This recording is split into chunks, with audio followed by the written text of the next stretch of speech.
The Performance Monitor is a Windows system monitoring tool that provides real-time application statistics. If it fails to work correctly, then here are a few fixes you can try. Now, whether you're experiencing performance issues such as slow startup times, or if Performance Monitor is not working in your system, a simple reboot might do the trick. Now, rebooting Windows clears out any conflicting programs or services that might be causing to not work properly. Next, try to restart the Performance Logs and Alerts service.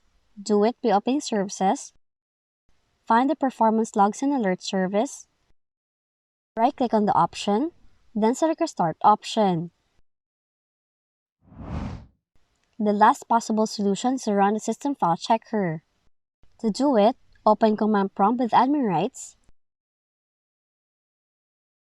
type in the following command, press Enter, and the scan will check for any corrupted system files and repair them. Now, after the scan is completed, restart your computer and check if the Performance Monitor is working properly. Now, in some cases, outdated versions of Windows can also cause Performance Monitor problems.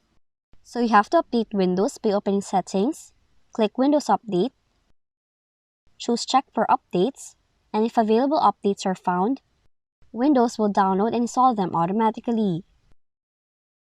To fix Performance Monitor not working in your Windows computer. If you found this video helpful, kindly like and subscribe. You may also click and turn on the notification bell so you can be notified from whenever we release new videos.